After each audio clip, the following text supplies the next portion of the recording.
is Amber. And I'm Julie. We're here at Quilts Plus, and today is August 30th, Monday, and we want to share some really special items that we'd like to feature for you today.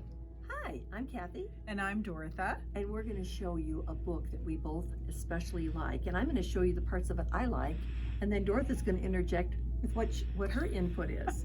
So this is called Patchwork Quilting. It is a hardcover book, and it's only $24.95. Typically, if it is hardcover, it's considerably more, isn't it? Mhm. It really is. It is. So we're going to just show you a couple of things in here. I'm going to tell you, first of all, there's a lot of techniques that are in this book.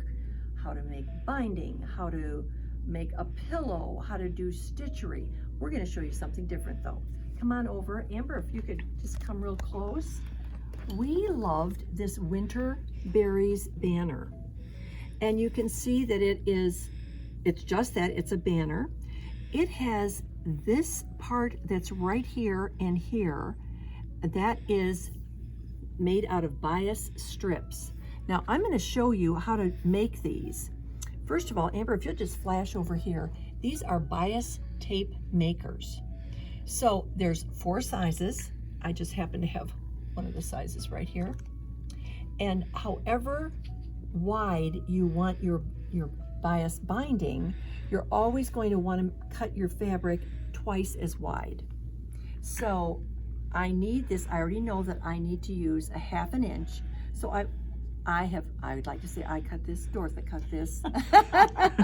She cut this 1 inch wide. And the concept of this is, let me just pull this out.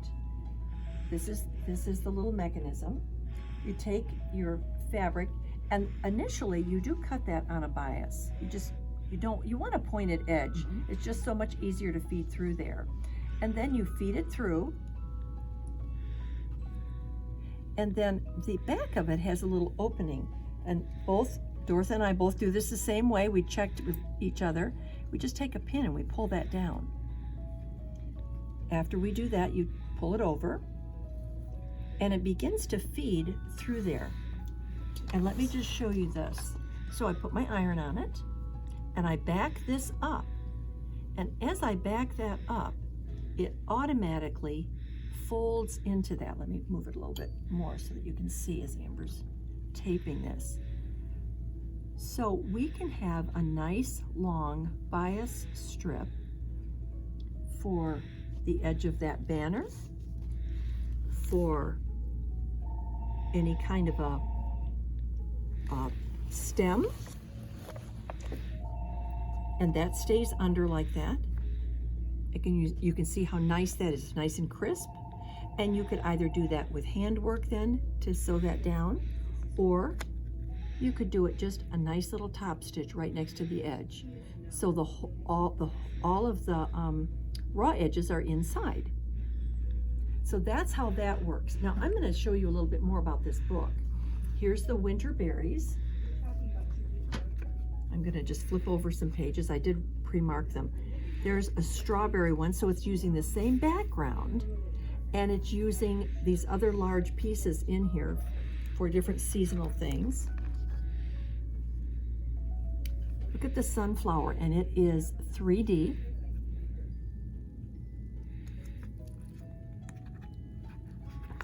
I especially like, let's see, the pumpkin. Look at the pumpkin banner.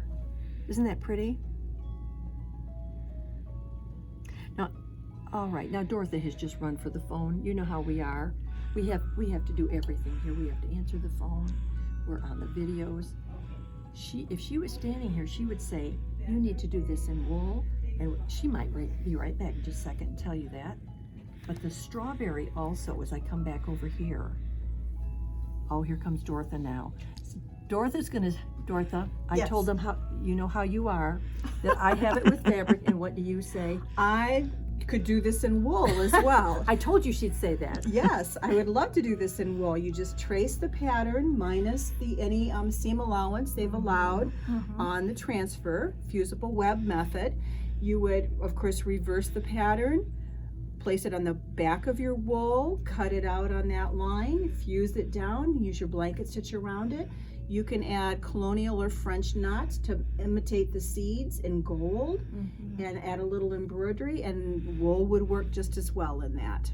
I was thinking also, we had talked earlier that this pumpkin would be great in wool. That would be Yes. beautiful in wool. You Yes. would layer your different colors, and you could embroider in a different colored thread this beautiful variegated fabric that goes through there. You could just do a satin stitch for that, or another type of a stitch. A fly stitch or a feather stitch would work well for that too. Okay, again, this book is on, we wanted to feature it, Sensational Patchwork Quilting, $24.95, and I think we're limited in how many of these we have, I aren't think we? so too. Yeah. Well, we would love to have you give us a call at 269-383-1790. Thank you. Hi, it's Dortha again. I'm demonstrating another left-handed ruler by Creative Grids. Last week or so ago, I demonstrated the longer ruler, the 6.5 by 24. Today I have a 6.5 by 6.5 square. Many of you know I am left-handed, and these rulers have been wonderful. I have purchased both of them and used them.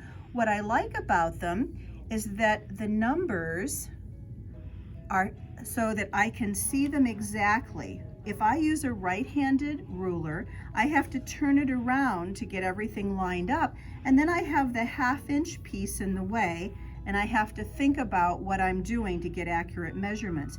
With the left-handed ruler, I can see that this is a 1 inch, a 2 inch.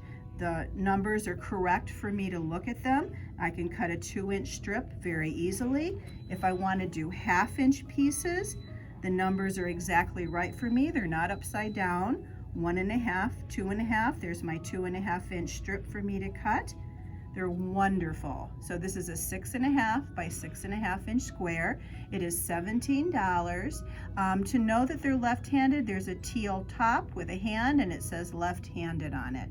So if you are left-handed or left-handed, I know some of the left-handers cut right-handed, but you'd like to cut left-handed, wonderful tool for you. Thank you so much. I forgot to add that we are open Monday through Friday, 10 to 5, Saturday 10 to 3, and our phone number is 269-383-1790. Thanks a lot. Bye-bye.